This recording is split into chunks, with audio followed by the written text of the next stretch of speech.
स्वागत है आपका हॉर्नबिल टीवी भारत पे। मैं हूं आपकी एंकर के खजानिया सोलो। आइए देखते हैं आज की बड़ी खबर।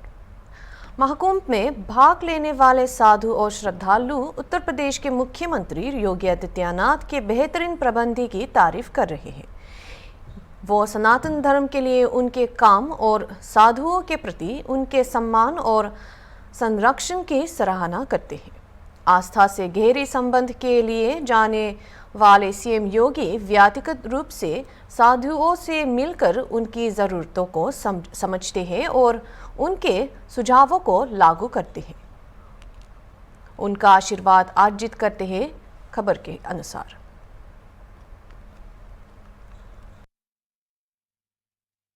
महाराज जी, मुख्यमंत्री योगी आदित्यनाथ लगातार यहाँ पर हैं, क्या कुछ कहेंगे? लगातार संतों की सुरक्षा का ध्यान रख रहे हैं और आपका क्या मानना है? नहीं, जन जन की सुरक्षा कर रहे हैं। माननीय हमारे योगी जी हर शिविर में जा कर के सबको देख रहे हैं, सबका हालचाल ले रहे हैं। योगी जी को धन्यवाद, साधुवाद। जो एक महात्मा है और स्वयं एक योगी है, एक पीठाधीश्वर है, और हमारे माननीय मुख्यमंत्री जी को बहुत धन्यवाद। हर शिविर में जा कर के सबका हालचाल ले रहे हैं और उन्होंने समय निकाला कुंभ के लिए, हर महात्मा से मिल रहे हैं, उनके लिए धन्यवाद। एक और चीज़ है, संगम नगरी में अगर बात करें तो बहुत बड़ा यानी महाकुंभ 2025 का आयोजन किया जा रहा है, क्या कुछ कहेंगे देश और दुनिया के दर्शकों? कुंभ में सब लोग आए, आस्था की डुबकी लगाएं और कुंभ में आए हुए अभ्यागत आगंतुक भगत को सबको हार्दिक शुभकामना भी। ऐसा अवसर बार बार नहीं आता, सब लोग आए, आस्था की डुबकी लगाएं। जनवरी को मौनी अमावस्या है, उस दिन बहुत सारे लोग यहाँ श्रद्धालु आएंगे। 7 करोड़ पिछली बार है, 40 करोड़ का टास्क रखा है मुख्यमंत्री योगी आदित्यनाथ ने। वो कह रहे 40 करोड़ से अधिक हो सकते हैं, क्या कुछ कहें? जिसको गंगा मैया बुलाएगी सब आएंगे, सब गोता लगाएंगे। ये जो 40 करोड़ का आंकड़ा है, ये पार होगा महाराज जी? बिल्कुल बिल्कुल, सनातन बढ़ा है, सनातन बढ़ते जाएगा और सब लोग आस्था की डुबकी लगाएंगे। देश के मुख्यमंत्री और देश के प्रधानमंत्री के आने के बाद में क्या लगता है, सनातन का और आगाज हुआ विस्तार? बिल्कुल बिल्कुल आगाज हुआ है, बिल्कुल। जहां हमारे देश के प्रधानमंत्री जी, हमारे मुख्यमंत्री जी जो आए हुए, बिल्कुल और लोगों में आस्था जगी है। बीजेपी के आने के बाद में कुछ बदला है साधु संतों में? बहुत कुछ बदलाव हुआ है। हिंदुत्व का परचम लहराएगा? बिल्कुल लहराएगा। समाजवादी पार्टी के मुखिया कह रहे हैं कि जो ये लोग कह रहे हैं 7 करोड़ लोग गए, वो आंकड़ा झूठा है, ट्रेनें खाली जा रही, बसें खाली जा रही। नहीं नहीं, सब लोग आ रहे हैं, सब लोग गंगा में आस्था में डुबकी लगा रहे हैं। इसमें कोई वैसे नहीं है, संशय न विनश्यति, संशय करने वाली कोई बात ही नहीं है इसके अंदर। मुख्यमंत्री योगी आदित्यनाथ लगातार अपनी पहली नजर बनाए हुए, आज फिर मुख्यमंत्री जी आए थे, आपको उससे वार्ता हुई, क्या बात हुई, क्या कुछ कहेंगे? जी, आज हमारे उत्तर प्रदेश के मुख्यमंत्री जी से भेंट हुई थी और कुंभ को लेकर के उनसे चर्चा हुई। विशेष करके सनातन धर्म के उत्थान के लिए हमारी चर्चा हुई है और कुंभ मेले की जो गतिविधियां हैं उसके ऊपर भी उन्होंने अपना प्रकाश डाला है।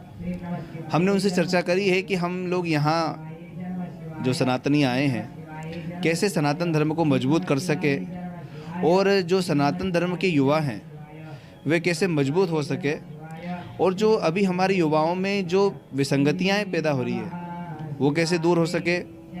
विशेष करके जो हमारे युवा नशे की ओर जा रहे हैं वो कैसे उससे दूर हो सके और कैसे वो अपने लक्ष्य को साध सके, इसके ऊपर मुख्यमंत्री जी से बात हुई है और चर्चाएं हुई है।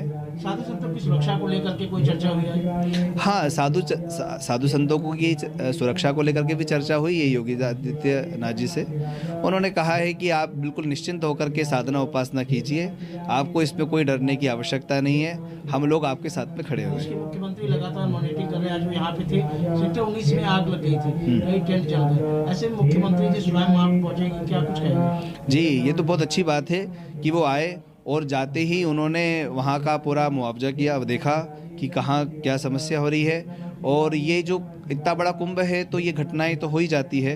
अब ये तो कोई प्राकृतिक घटना हो गई, इस पे तो कोई जनहानि नहीं हुई, ये सबसे अच्छी बात है, भगवान की कृपा है। और ये सबसे बड़ी बात है कि मुख्यमंत्री वहाँ स्वयं उपस्थित हुए और उन्होंने पूरा वहाँ देखा कि कहाँ कोई कष्ट तो नहीं है और सब लोगों से बातचीत करी। सर, एक आखिरी प्रश्न, मौनी अमावस्या के महत्व बता दीजिए। 7 करोड़ लोग आने के अखिलेश यानी जो सरकार बता रही है वो आंकड़े गलत है। उन्होंने बताया कि ट्रेनें खाली आ रही, बस खाली आ रही, उनके पास फोटो है। अब ये तो किस आधार पे उन्होंने बोला हम नहीं कह सकते, पर अभी हमारे पास में जो भक्त लोग आ रहे हैं वो कह रहे हैं कि इतना ट्रेन में जाम हो रहा है। जाम मतलब इतना लोग भरे हुए हैं, भक्त श्रद्धालु इतने हैं कि वहाँ पैर रखने की जगह नहीं है। लोग कब से बैठे रहते हैं, इतनी मतलब ट्रेनें चल रही है, इतनी ट्रेनें चल रही आप है। मानते हैं कि वो गलत कर रहे हैं? हाँ, अब इस विषय में हम कुछ नहीं कहेंगे, पर हम ये कहेंगे कि श्रद्धालु बड़ी श्रद्धा और आस्था के साथ में यहाँ आ रहे हैं कुंभ में स्नान करने के लिए, और ये तो बहुत अच्छी बात ये है। जो आंकड़ा सरकार ने दिया है 40 करोड़ का, क्या वो पार हो सकेगा? हाँ, जरूर हो सकेगा। अभी तो कुंभ शुरू हुआ है, अभी जब 7 करोड़ का आंकड़ा आ रहा है तो निश्चित है कि ये इससे ऊपर ही जाएगा, ऐसा मेरा मानना का आगाज हो गया है, मानते हैं आप? है। सनातन का तो आगाज अनादिकाल से हुआ है। प्रधानमंत्री और नरेंद्र मोदी और योगी के आने के बाद में कुछ परिवर्तन हुआ? हाँ, ये जो और भव्यता आ गई है, उसमें दिव्यता आ गई है, क्योंकि सनातन का अर्थ ही होता है जो सदा रहने वाला है, अनादिकाल से, उसी को सनातन कहते हैं। तो यह तो अनादिकाल से है, इसमें वो सहयोगी बने और उन्होंने इसको और बढ़ाया है, भव्य किया है, दिव्य किया है। और मौनी अमावस्या एक बहुत बड़ा पर्व है। हम लोगों से कहेंगे, श्रद्धालुओं से, कि वो आए, स्नान करें, और यदि नहीं आ पा रहे किसी कारण से तो वहीं उस दिन अपने मन में ही मानसिक गंगा का स्मरण करें, यमुना का स्मरण करें, चिंतन करें, संतों का स्मरण करें। हमारे शास्त्रों में प्रयाग कुंभ का बड़ा महात्म्य है, और विशेष करके मौनी अमावस्या का बड़ा महात्म्य है, उसकी बड़ी महत्ता है, विशेषता है। तो बहुत भव्य कुंभ है।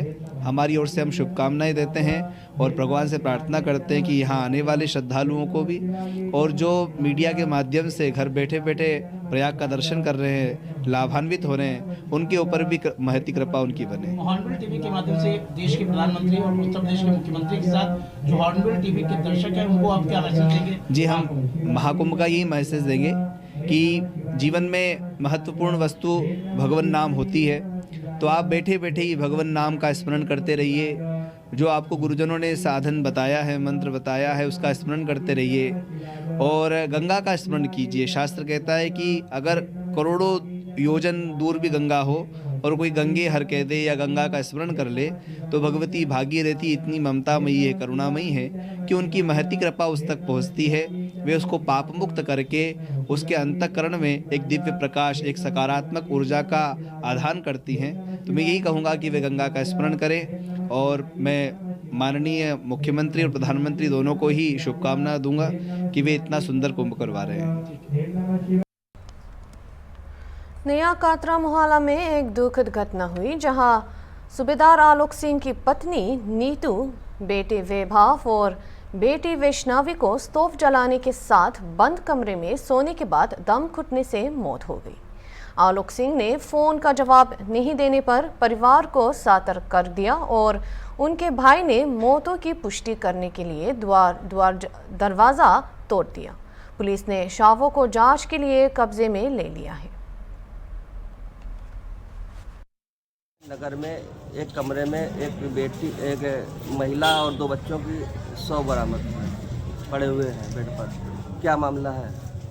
देखिए, आज सुबह लगभग 9:45 बजे थाना बांगरमऊ पर सूचना मिली कि न्यू कटरा मोहल्ला में एक घर में जो है एक महिला और 2 बच्चों की लाश पड़ी हुई है। इस सूचना पर मौके पर पुलिस आई, और पता चला कि जब यहाँ पर सुबह दूधिया दूध देने आया तो इनका घर बंद था और काफ़ी देर तक खटखटाता रहा, नहीं पता चला। तो इसने, दूधिया ने, इनके परिवारजनों को, जो मुन्नी खेड़ा थाना फतेहपुर 84 के रहने वाले हैं, उनको फ़ोन किया, और फिर लोग आए तो दरवाज़ा तोड़कर देखा गया तो अंदर जो है बिस्तर पर एक महिला और उसकी छोटी बच्ची, जो कि करीब 4 वर्ष की है, वो दोनों की डेड बॉडी पड़ी थी, और नीचे जो है उसका बच्चा भी गिरा हुआ पड़ा था, जो कि लगभग 7 वर्ष की उम्र का है।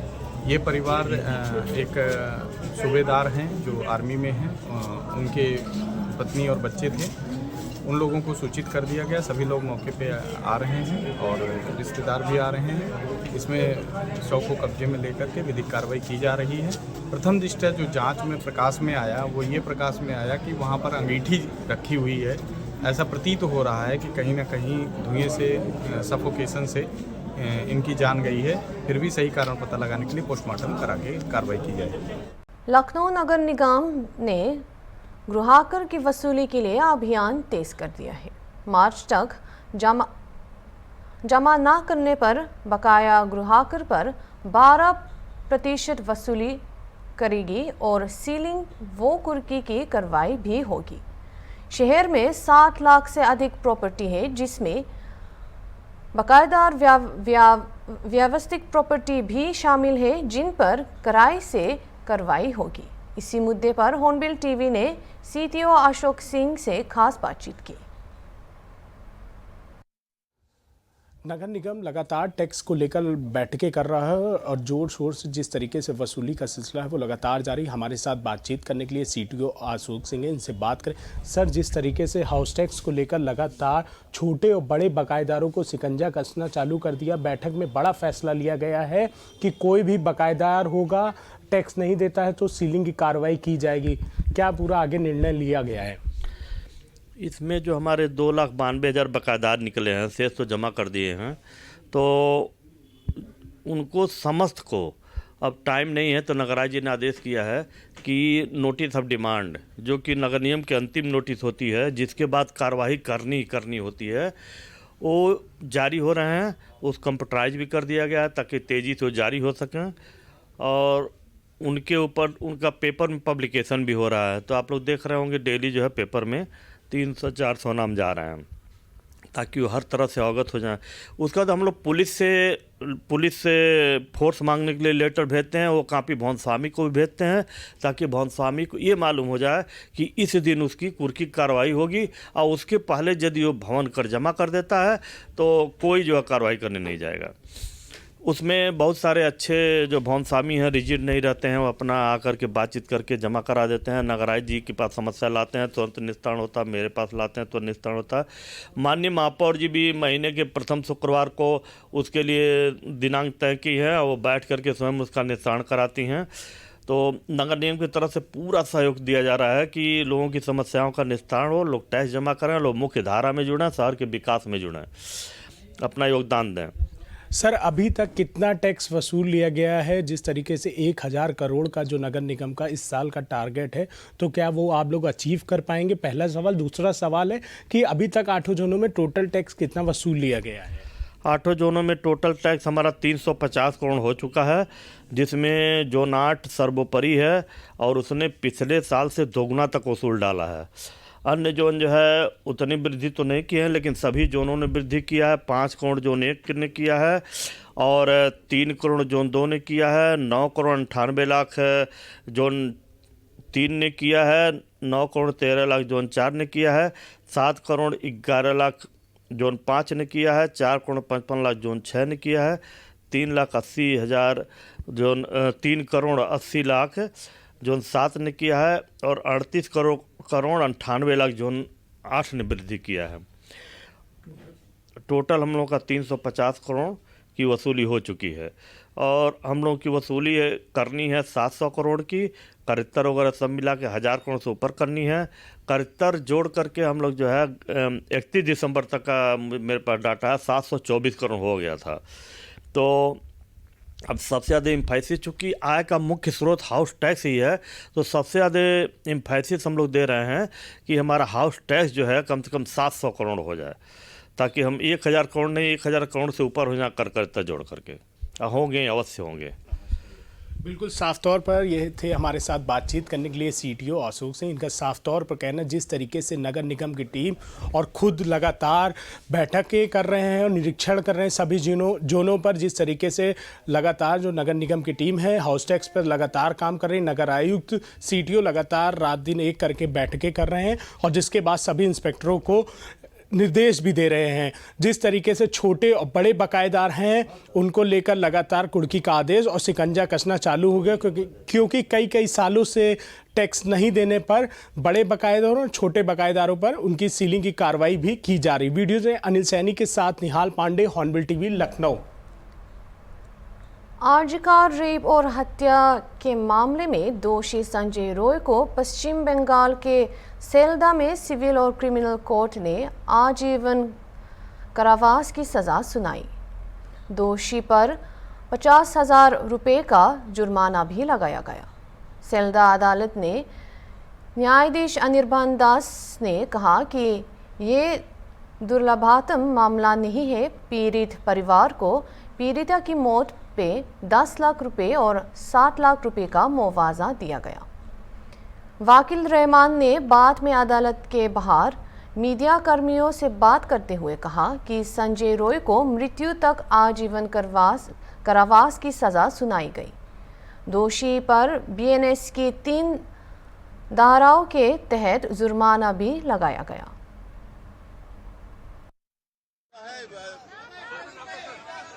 আমি advocate Anisur Rahman advocate Anisur Rahman. Sir आज क्या हुआ है, थोड़ा हिंदी में बताइए। आज जो संजय का जो दोषी साब्यस्त किया था 18 जनवरी 2025 में, जो आज का सीबीआई का चार्जशीट और ट्रायल का बाद आज जो फांसी का जो सवाल उठा था, फांसी नहीं हुआ, उन लोग को आमृत्यु जो कारावास आमृत्यु जेल उनको हुआ और उसी का साथ साथ फाइन भी हुआ तीनों सेक्शन में। 64 रेप में जावज्जीवन, 66 में आमृत्यु कारावास और 103A जो मर्डर उसी में भी उनको जावज्जीवन कारावास दिया। एक ही संगे तीनों सेक्शन में फाइन भी किया। एक ही साथ में आपका उनको संजय का जो केस है राष्ट्रों के स्टेट को डायरेक्शन दिया लर्नेड कोर्ट जो 10 लाख को और 7 लाख एंड 10 लाख मोट 17 लाख उनको फैमिली को क्षतिपूरण विक्टिम का फैमिली को क्षतिपूरण देने के लिए निर्देश दिया। सर आपका नाम? एडवोकेट अनीसुर रहमान। मुरादाबाद में फायरिंग और पथराव का लाइव वीडियो वायरल हुआ जिससे इलाके में दहशत फैल गई। मामूली बात को लेकर 2 गुट आपस में भिड़ गई जिसमें एक पक्ष ने अवैध हथियारों से कई राउंड फायरिंग की और दोनों पक्षों ने चातों से पथराव किया। वीडियो में अवैध हथियारों की उपलब्धता पर सवाल उठाया गया। पुलिस ने वायरल फुटेज का संज्ञान लेते हुए सख्त कार्रवाई की घोषणा की।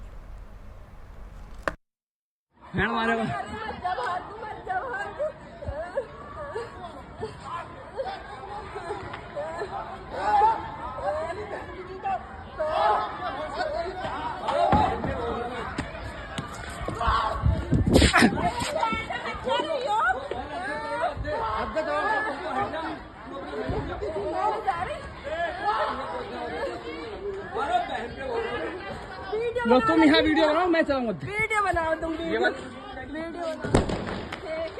बात कर रहा है, वीडियो बनाओ। नाजिक को देखो, नाजिक को सामने खड़ा हो रहा है जाके। शेरन राज हत्याकांड की आरोपी ग्रीष्मा को सोमवार को न्यायाधिकारा के अतिरिक्त सत्र अदालत ने मौत की सजा सुनाई।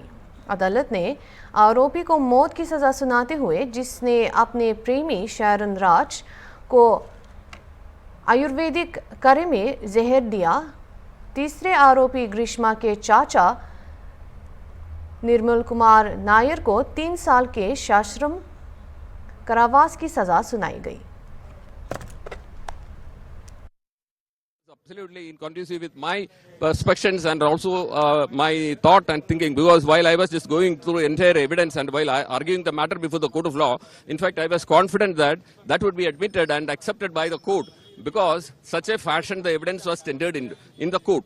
So that was accepted by the court, and the court has literally that has been examined, analyzed, and also at the time when I argued that the highest and the rarest of the rare case category is there in this particular case and capital punishment is to be awarded, that was also well discussed and well narrated by the court in open court, and probably just even all the media people and who were present there in the court also could have just heard that. So I think just I need not explain that in what fashion court has just pronounced the judgment. In fact, for the first time in my official engagement as a special public prosecutor, this verdict in a very, very fantastic manner the court has, because the court, I should say one word about the court also, because in a very short span of time, about 40 days or so, in fact, this after framing the charge, and once on October 14th, the trial was started and thereafter it could be concluded within this very short span of time. In fact, we have to just salute the court for concluding in a very justifiable manner, and the pronouncement of judgment also, because this should be,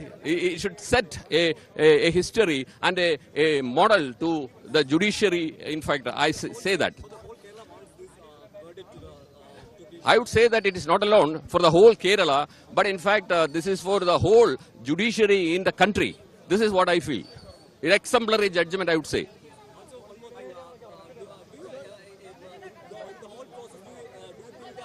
Capital punishment needs to be got by the Deshma and also to the Nirman Kumar, third victim. No, absolutely no. I just expected and I argued only for A1 that capital punishment is to be awarded, because the reason is very simple. In fact, even as per the police charge, that is final report, and also the other the court charge, which is framed by the court, and in fact only the 201 that is for tampering with the evidence of IPC, that alone was charged against them. So there is no question of just giving capital punishment or even for any other punishment for murder. In fact, there is no allegation against them like that. It's only allegation against them is for tampering with the evidence, and A2 was acquitted for want of evidence, and A3 is given adequate punishment with 3 years. अभी के लिए इतना ही। दूसरे खबरों के लिए देखते रहिए हॉर्नबिल टीवी।